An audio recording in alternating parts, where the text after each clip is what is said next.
friends, welcome to Dana's Tips.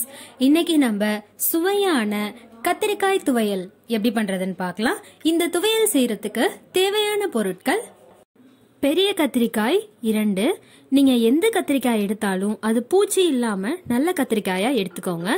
காய்ந்த மிளகாய் 9, புளி சிறிதளவு, பெருங்காயம் பெரிய துண்டு, கடலை பருப்பு 2 ஸ்பூன், உளுத்தம்பருப்பு 2 ஸ்பூன், உப்பு தேவையான அளவு, எண்ணெய் 1 ஸ்பூன்.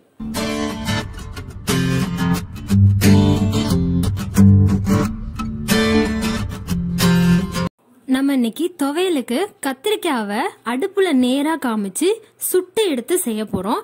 கத்திரிக்காவை இந்த மாதிரி அடுப்புல எல்லா பக்கமும் திருப்பி நல்லா சுட்டு எடுத்துக்கலாம். நம்ம எதுக்காக இப்படி சுட்டு எடுக்கிறோம்னா, நம்ம கத்திரிக்காவை நேரா மிக்சியில அரைச்சு துவையல் செய்ய போறோம். கத்திரிக்காய் வேகணுங்கிறதுக்காக நம்ம அடுப்புல நேரா சுட்டு எடுத்துக்கிறோம். கத்திரிக்காவை இந்த மாதிரி சுடும்போது 3 to 5 நிமிஷத்துக்குள்ள அது வெந்துடும். இப்ப பாத்தீங்கன்னா கத்திரிக்காயில தோல் உரிய ஆரம்பிச்சிருக்கு. அந்த மாதிரி கத்திரிக்காய் ஃபுல்லா அந்த மாதிரி தோல் உறிஞ்சு வர மாதிரி சுட்டு எடுத்துக்கணும்.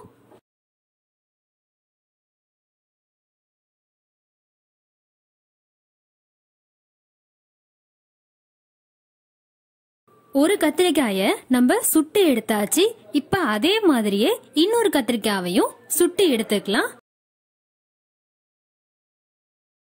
2 கத்திரிக்காயையும் சுட்டு முடிச்சாச்சு. இப்ப கடாயில 1 ஸ்பூன் எண்ணெய் விட்டுக்கலாம்.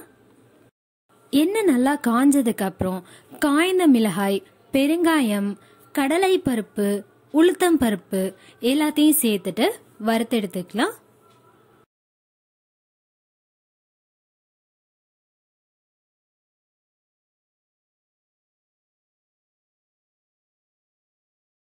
வறுத்து முடிச்சாச்சு.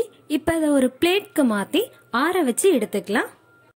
நம்ம கத்திரிக்காவை சுட்டு எடுத்தோம்ல, அதுல சூடு ஆறி இருக்கும். இப்ப அந்த கத்திரிக்காவை எடுத்து சும்மா தொட்டிங்கனாலே நல்லா சாஃப்டா இருக்கும். அது நல்லா வெந்திருக்குங்கிறது உங்களுக்கு தெரியும். கத்திரிக்காவோட தோல் எல்லாம் இந்த மாதிரி எடுத்துருங்க. கையாலே எடுக்கலாம், ஈஸியா வரும்.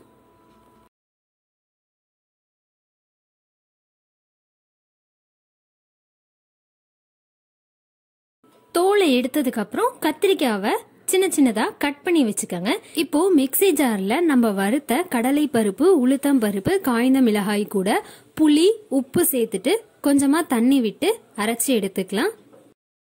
அரைச்சி முடிச்சதுக்கு அப்புறம் நம்ம கட் பண்ணி வச்ச கத்திரிக்காவையும் சேர்த்துட்டு அரைச்சி எடுத்துக்கலாம். அரைச்சி முடிச்சாச்சு. இப்ப அதை வேற ஒரு பிளேட்க்கு மாத்திக்கலாம். அவ்வளவுதான், சுவையான கத்திரிக்காய் துவையல் தயாராயிடுச்சு. இந்த துவையலை சாதத்துல போட்டு சாப்பிடலாம். அப்படி இல்லைன்னா இட்லி, தோசை இல்லைன்னா வெரைட்டி ரைஸ்க்கும் தொட்டு சாப்பிடலாம். நல்லா இருக்கும். ட்ரை பண்ணுங்க.